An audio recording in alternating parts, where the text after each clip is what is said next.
Existe um tipo de silêncio que só a serra conhece. Não é a ausência de som, é algo mais denso, mais antigo. É o silêncio que fica depois que alguém desaparece, quando as buscas terminam, quando as equipes vão embora, quando a família para de ligar para a delegacia, quando o mato cresce sobre os rastros e a montanha engole o que restou. Na Serra do Cipó, esse silêncio tem nome, tem data, tem rosto. Em maio de 2019, 2 jovens de Belo Horizonte subiram a serra para acampar. Ela era professora de artes. Ele, enfermeiro, tinham acabado de noivar. Queriam 3 dias longe da cidade, longe das telas, longe do barulho. Queriam dormir sob as estrelas, acordar com o som do rio, caminhar entre pedras mais antigas que qualquer memória humana. Ninguém os viu descer. Ninguém os viu pedir ajuda. Durante 3 meses, a serra guardou o segredo. E quando a verdade finalmente apareceu, ela não veio de cima, veio debaixo da terra, trazida pelas mãos de quem menos esperava encontrá-la.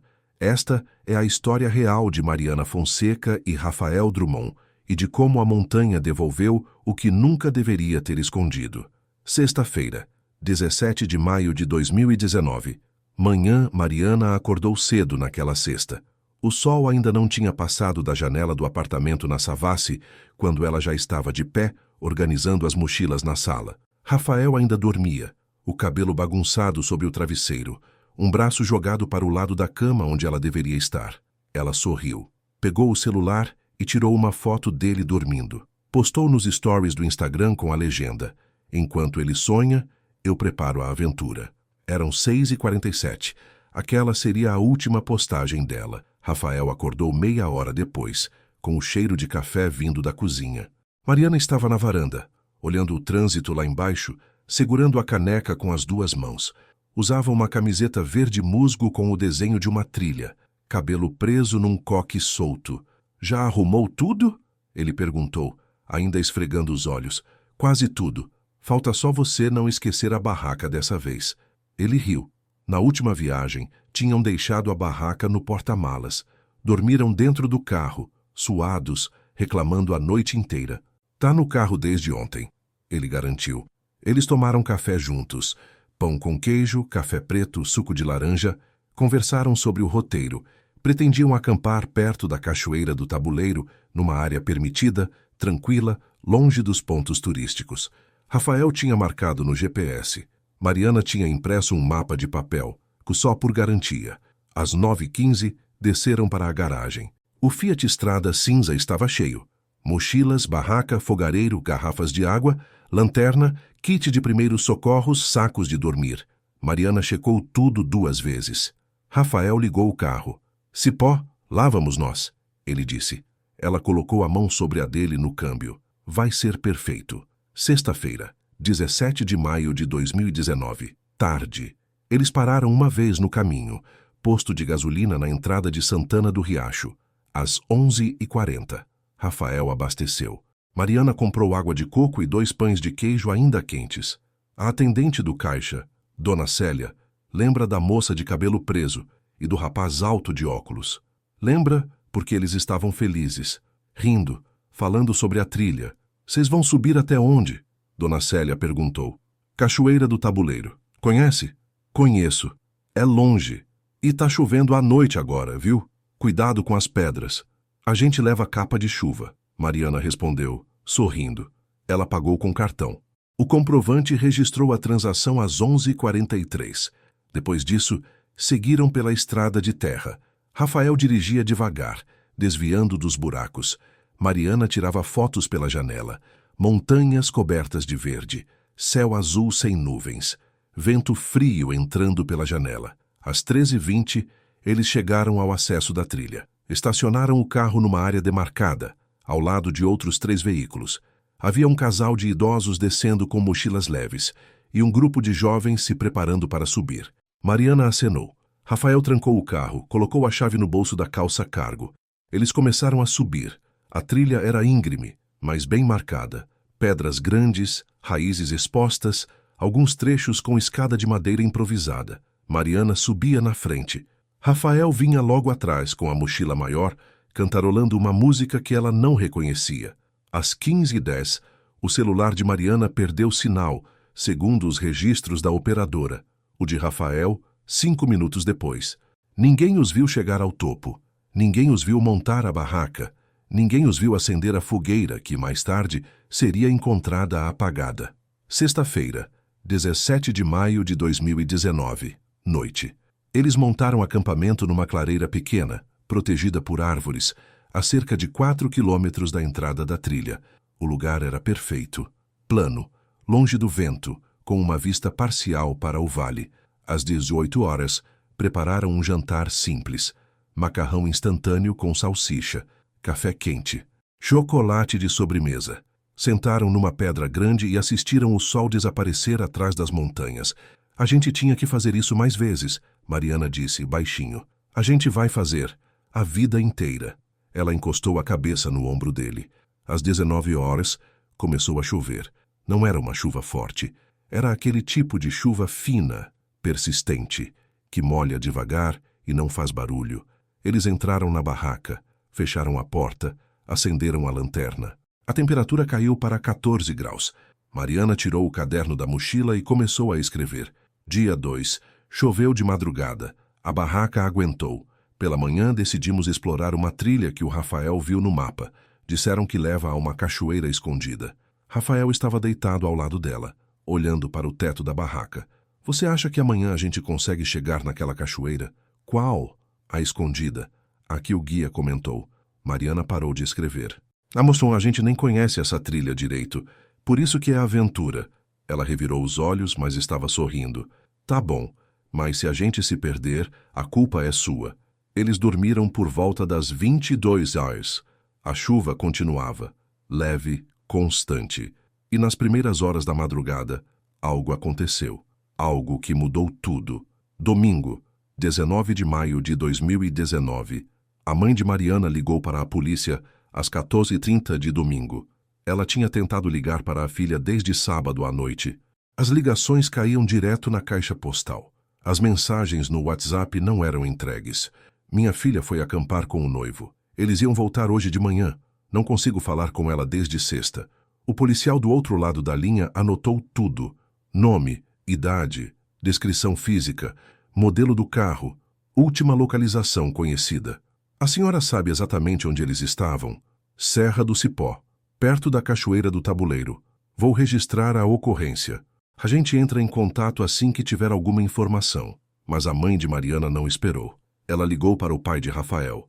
Os dois se conheciam pouco, mas naquele momento a formalidade não importava. Combinaram de subir juntos para Cipó no mesmo dia. Chegaram lá às 18h, já com a luz do dia acabando.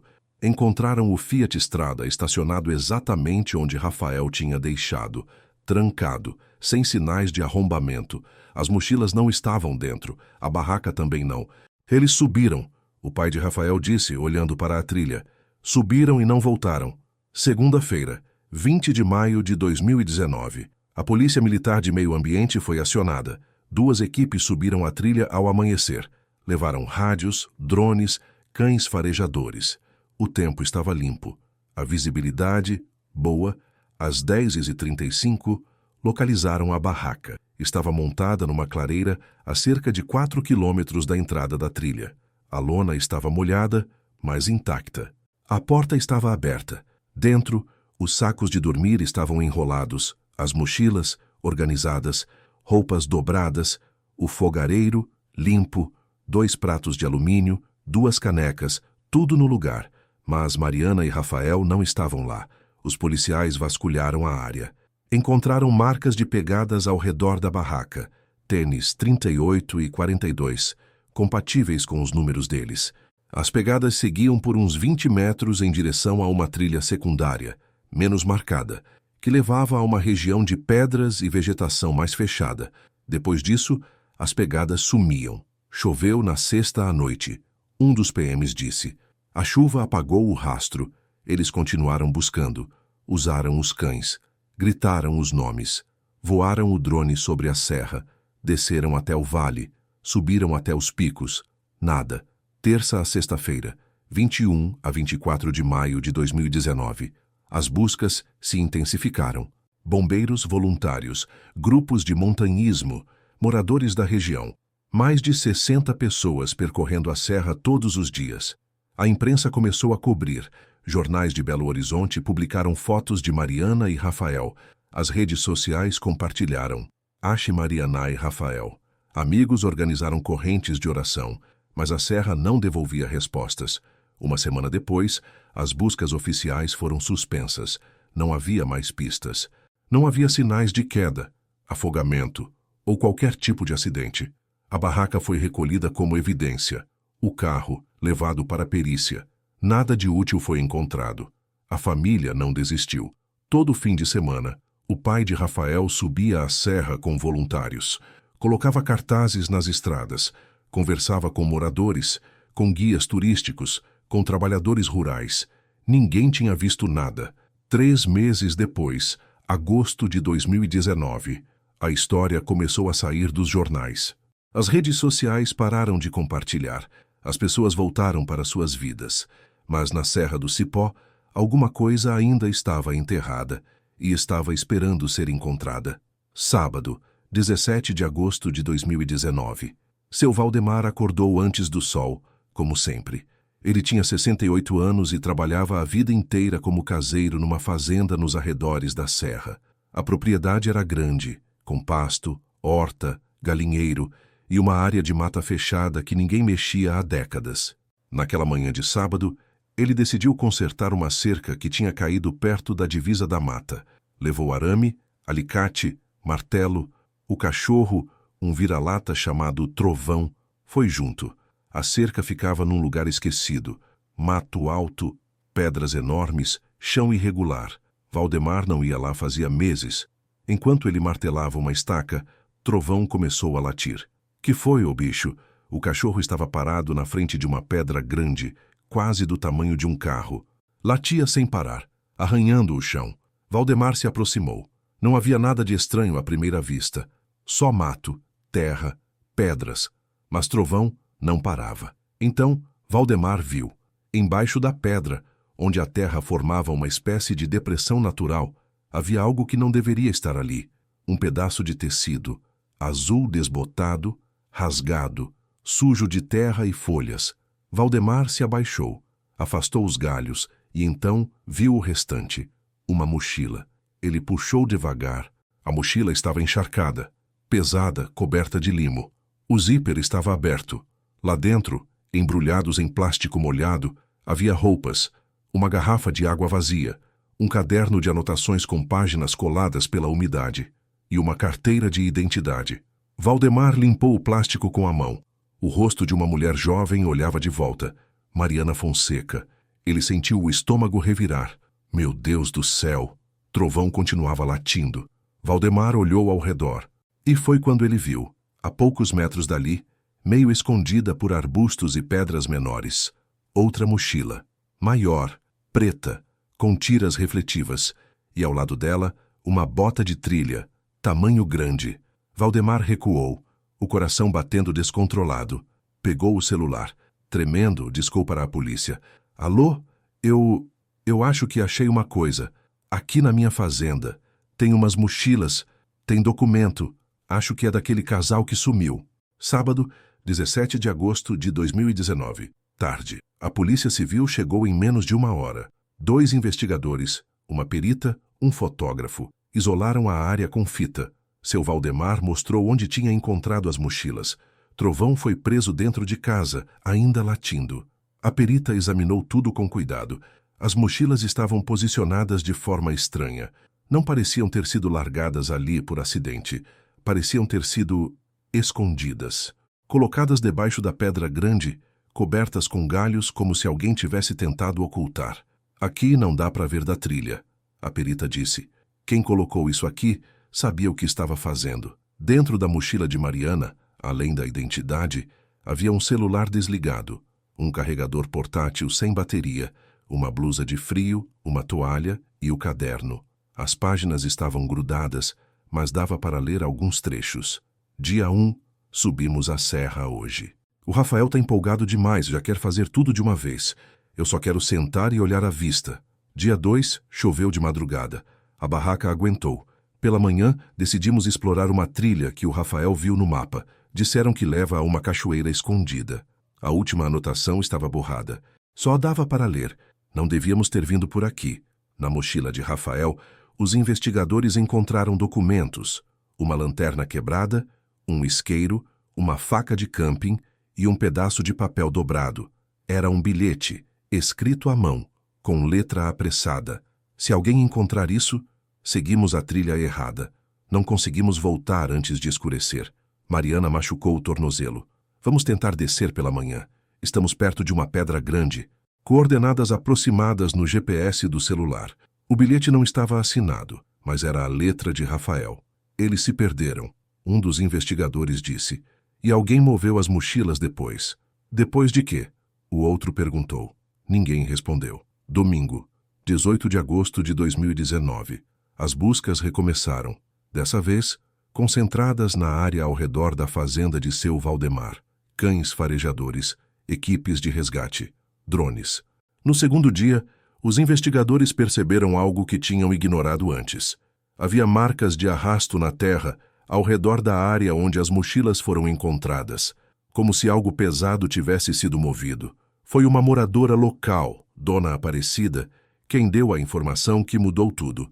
Ela morava numa casa simples a 3 quilômetros da fazenda. Tinha visto a movimentação da polícia e resolveu falar. Eu vi um homem naquela área umas semanas depois que o casal sumiu. Ele estava mexendo em alguma coisa perto das pedras. Achei estranho, mas não falei nada. Pensei que era caçador. A senhora lembra como ele era? Alto. Usava boné. Tinha uma caminhonete velha, branca, com a caçamba cheia de ferramenta. A descrição batia com um homem conhecido na região. Edson Lacerda, 53 anos, caseiro de outra propriedade vizinha, com histórico de conflitos por terra e um registro antigo de porte ilegal de arma. Segunda-feira, 19 de agosto de 2019. A polícia foi até a casa dele. Edson estava consertando um motor no quintal. Quando viu as viaturas, tentou correr. Foi contido. Na casa, encontraram objetos que não eram dele. Uma câmera fotográfica, um relógio, uma aliança de noivado. Tudo pertencente a Mariana e Rafael. E, escondida embaixo do colchão, uma espingarda calibre .22, não registrada. Edson foi levado para a delegacia. Depois de horas de interrogatório, ele confessou. Disse que estava caçando ilegalmente na noite de 17 de maio. Viu a luz da barraca. Pensou que era fiscal do parque. Se aproximou para verificar. Mas não eram fiscais. Eram Mariana e Rafael. Segundo Edson, os dois estavam assustados. Rafael perguntou se ele podia ajudar. Mariana tinha torcido o tornozelo mais cedo e eles estavam com dificuldade para descer no escuro. Edson ofereceu ajuda. Mas então, Rafael viu a arma e perguntou se Edson era caçador. Edson entrou em pânico. Pensou que os dois iam denunciá-lo. Já tinha sido preso antes. Não queria voltar para a cadeia. Ele atirou, primeiro em Rafael, depois em Mariana. Enterrou os corpos numa área isolada da mata, coberta por pedras. Levou as mochilas, escondeu debaixo da pedra grande. Ficou com alguns objetos. Achou que ninguém ia procurar ali, que a serra ia guardar o segredo para sempre. Setembro de 2019. Os corpos de Mariana Fonseca e Rafael Drummond foram encontrados exatamente onde Edson indicou, enterrados a menos de 2 metros de profundidade, numa cova rasa coberta por galhos e pedras. A perícia confirmou. Ambos morreram por disparos de arma de fogo. Edson Lacerda foi condenado a 48 anos de prisão por duplo homicídio qualificado. Setembro de 2019. As famílias fizeram um velório conjunto. Os caixões estavam lado a lado. Enterraram os dois no mesmo dia, na mesma sepultura, com as alianças que ainda não tinham sido usadas. Na lápide, uma frase simples. Foram juntos, voltaram juntos. A escola onde Mariana trabalhava criou um memorial. Plantaram uma árvore no pátio. Colocaram uma placa com o nome dela. No hospital onde Rafael trabalhava, criaram uma sala de descanso com o nome dele. A mãe de Mariana continuou indo à serra. Todo mês, levava flores. Sentava numa pedra perto do lugar onde a filha tinha acampado pela última vez. Ficava ali, em silêncio, conversando com o vento. O pai de Rafael nunca mais voltou. Não conseguia. A Serra do Cipó continua recebendo turistas todos os anos. As trilhas continuam lindas, as cachoeiras cristalinas. O vento frio da noite ainda sopra entre as pedras antigas. Mas quem conhece a história de Mariana e Rafael sobe com mais cuidado agora, porque a serra não esconde só beleza. Às vezes, esconde segredos que demoram meses para vir à tona. E quando vêm, mudam tudo.